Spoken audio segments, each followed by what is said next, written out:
Hey, welcome back. Today we're going to go through how to draw side profiles, just like the ones from my viral shorts. The reason why your side profiles haven't been turning out right is because you are accepting what you see at face value, so you're not questioning it, and that's the biggest barrier that's stopping you from creating the art that you want to create. The first step to breaking this cycle is to not be afraid to ask questions. So things like, why does the upper lip stick out more? How does skin and fat shift over time? Why do some people have more prominent cheekbones than others? How do all of the pieces of the puzzle fit together to create a realistic human being? Now, to get there, we need to start off with our foundation, the skull. So first we have our cranium. This is a round bony structure that protects our brain. Halfway down from the cranium, we can mark the start of the jawline. If we extend a line on the front of the cranium all the way down, we will meet the tip of the chin. So the point where we started will be the top of the nasal ridge, and the bottom will be the tip of the chin. Now, jawlines are at an angle going up towards the ear, so we can go ahead and connect the tip of the chin to the start of the jawline. Now, the point where they meet helps us to create guidelines to some of the facial features. We can draw a guideline to help us mark the bottom of the nose and the earlobe. So now that we can see the start and the end of the nose, we can mark this right here. The ear will sit directly behind the area that joins the cranium and the jawline. The top of the ear is slightly higher than the top of the nose bridge. The eye is also slightly higher than this point and is towards the front of the cranium. The top of the ear usually lines up to the top of our eye socket. The mouth will stick out slightly at the top before curving down to meet the chin. The front of the neck follows a guideline behind the eye socket, and the back of the neck starts to curve back out when it reaches the corner of the jawline. Okay, now this is just a rough guideline as to how a face could look. This is basic technical anatomy, not biology.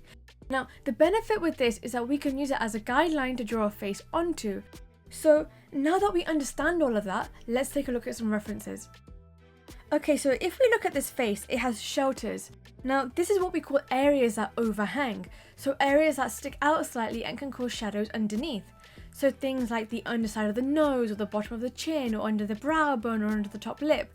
So when we look at the brow ridge at the top here, we can see that it overhangs slightly and goes back in on itself.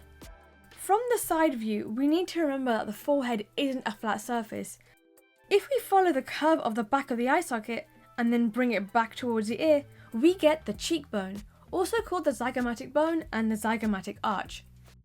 This bone sticks out from the face, and that's because it sits laterally on the skull, so it sits on the side. Now, one of the reasons that they stick out so much is because they support the muscles that we use to chew food. Even though we can't see the bone here, it is good to reference it as it will help us to set guidelines for the ear. The ear looks super complicated, but there is a trick to getting it right every single time. This little trick is something that I like to call the guy method. So we start off with our G, curving into the center of the ear. Then our U, going around the outer helix. And then finally our Y, adding a ridge of cartilage to the top of the ear. The ear is made up of cartilage except for the earlobe, which is just flesh. Okay, so going back to our shelters, another one was the underside of the nose. So we need to remember that the nose isn't just a right angle triangle, okay? It is full of bumps and curves depending on how the cartilage underneath or the flesh is formed.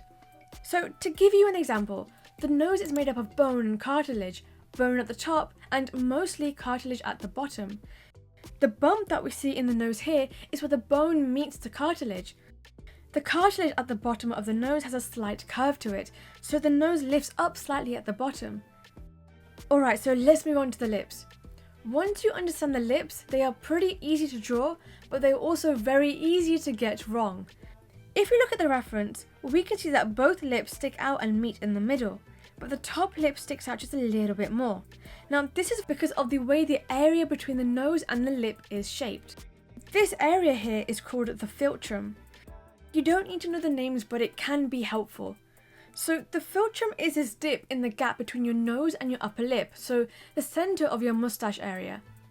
We can see that these two columns here are attached to 2 points in your upper lip, and it looks like it's pulling your top lip to form the Cupid's bow. This pull is what makes the top lip stick out from the side. The more elastic the skin is, the more prominent the top lip.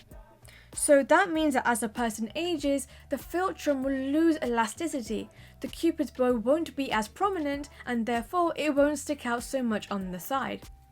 The top lip is also more prominent depending on your ethnicity. Now that you know that, let's draw the lips.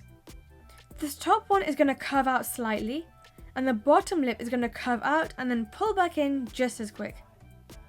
Now in terms of teeth, the lips meet halfway along the top row of the teeth.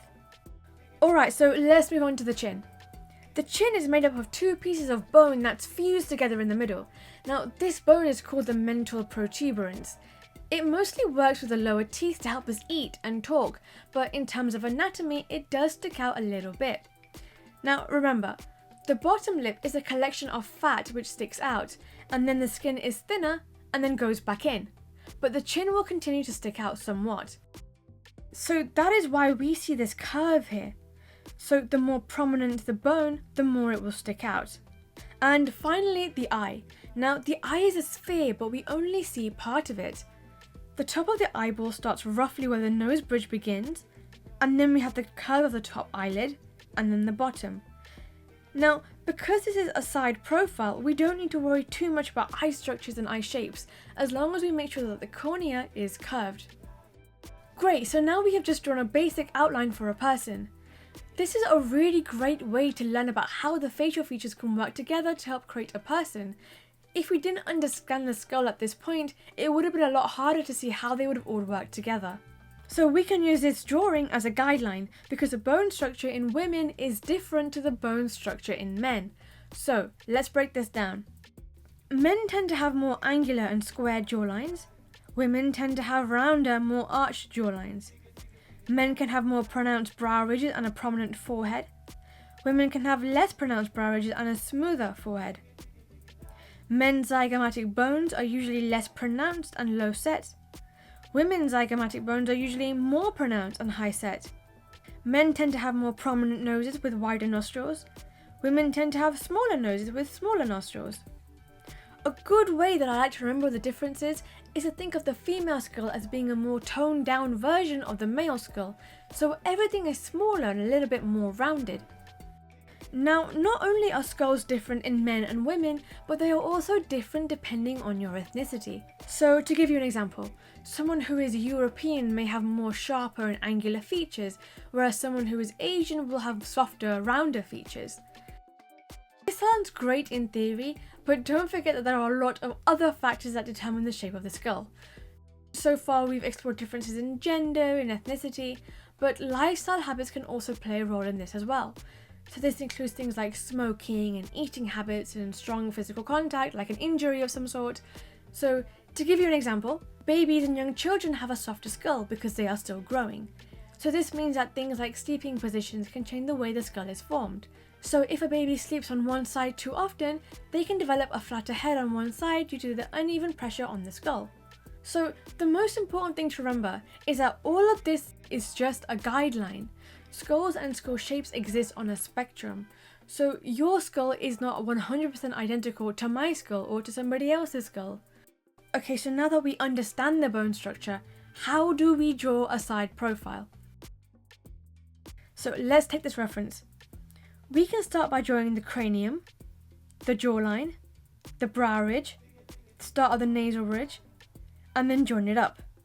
Let's add in our eye sockets as well. This is a great starting point for when you want to draw side profiles. So cranium, jawline, brow ridge, nasal bone, eye socket, and then just connect them all up. So here, cranium, jawline, brow ridge, nasal bone, eye socket, connect. Cranium, jawline, brow ridge, nasal bone, eye socket, connect.